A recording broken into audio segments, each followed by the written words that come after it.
And our next speaker is Dr. Anil Sahasrabudhe. And to this audience, which is in a field of education, he does not need really any introduction.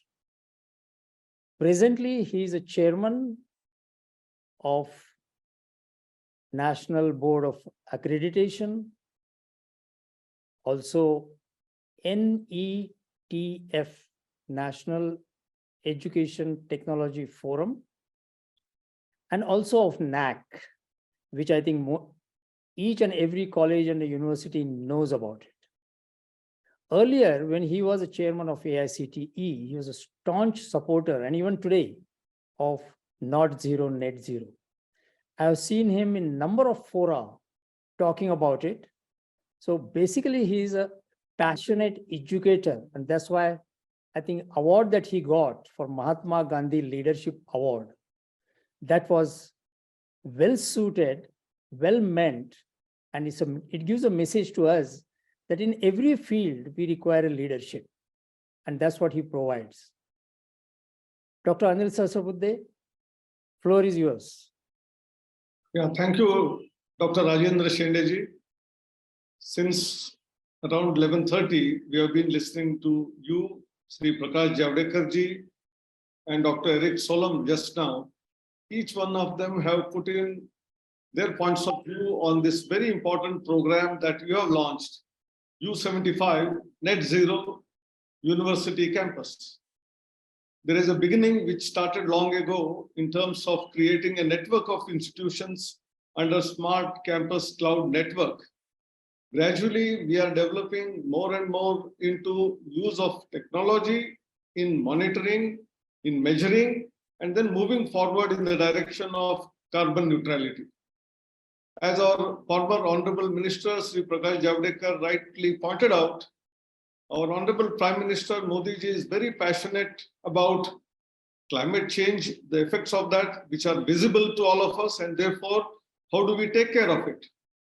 We are talking about green technologies. We are talking about green hydrogen. We are talking about solar energy. All of these sources of energy, which earlier, through the processes that were involved, were producing a lot of emissions, carbon dioxide emission, nitrous oxide emission, methane, chlorofluorocarbons in air conditioning systems or the refrigerators, and then even water vapor in the atmosphere. All of them create this climate change, and the world is aware of this climate change. We don't have to keep telling about it. The effects are visible. As rightly pointed out, the rains are coming in odd months, not in monsoon. Monsoons are getting delayed sometimes. I think these are the changes which are happening. And we all are aware that if the temperature increases by 1.5 degrees centigrade further, there is going to be a total catastrophe. No reversal is going to be possible. And that's why the whole world, including United Nations Sustainable Development Goals, we all are talking about carbon neutrality. And we here in India, through you, Dr. Shende, we are talking about not zero, but net zero. Not zero is fine. We can have currently taking care of it. But the damage which is already done, if we want to correct it, we need to talk about net zero and not just zero. So therefore, understanding these effects, challenges, the problems, all of that is to be understood. Although all of these problems are created by the so-called developed world, we cannot get away from solving the problem which they have produced for all of us, but we have to take proactive steps in terms of neutrality of carbon, and therefore we have to create what we know as institutional ambassadors. And we are talking about cloud network. All these 75 institutions should become role models, and they create probably another 750 institutions. Each one should mentor at least 10 other institutions.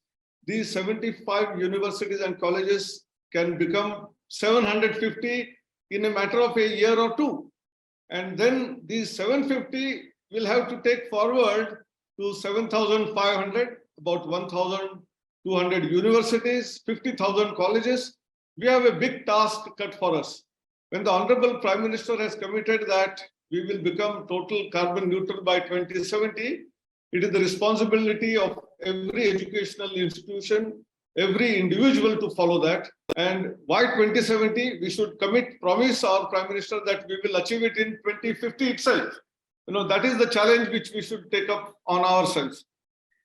As pointed out by both the previous speakers, Dr. Eric and Dr. Prakash Javadekar, about what are the activities which we should undertake. I think few of the activities are very important. One of them is the curriculum itself. Both of them talked about curriculum. And we should not have it beyond curriculum, but it should become part and parcel of the curriculum.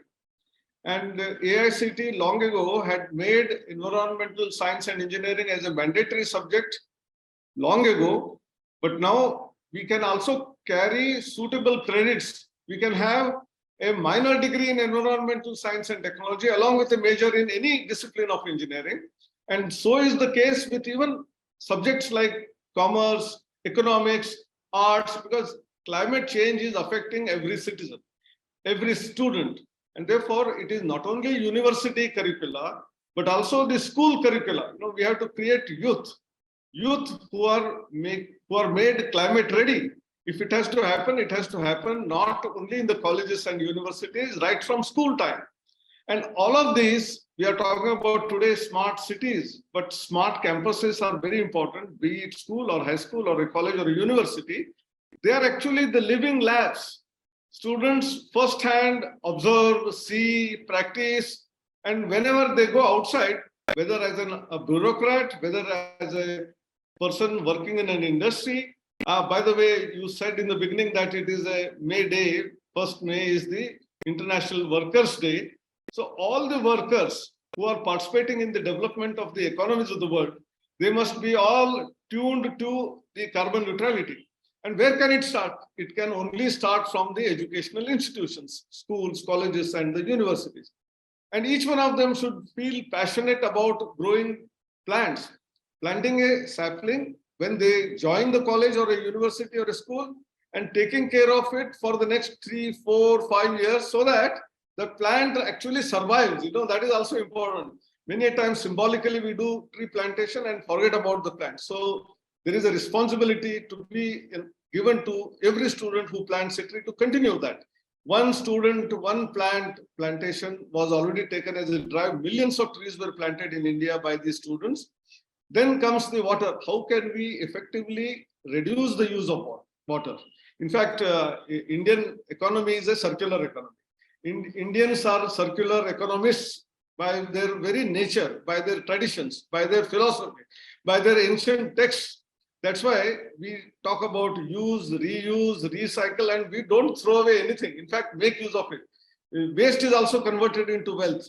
And therefore, whether it is the campus waste which is created can be converted into energy, solar energy development, using appliances which are highly efficiently rated. Thereby, our utilization of electricity is first of all reduced, as much as possible is reduced.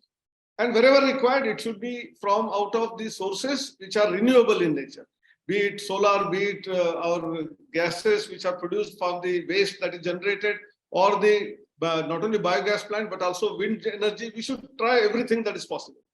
And last but not the least, since you talked about representing myself as a NAC and NBA, the parameters are there with small weightages. I think weightages in NBA, NIRF for institutions to follow carbon neutrality should have more weightage, and I'm trying to do that so that all are not only concerned about that, but they will take it positively and implement those, thereby making our planet a better place to live in. And the training of faculty, training of our students is also equally important. We must make use of technology in order to transmit this to all the sections. 75 institutions are participating, but why not all the institutions be made aware of it?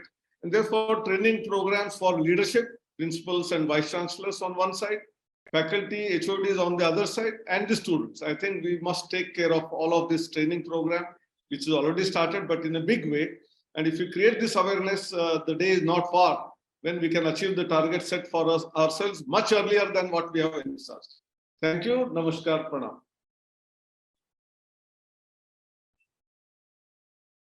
What an inspiration. And this is what I think each student, each faculty, and each vice chairman and deans and HODs are looking forward to. Thank you very much.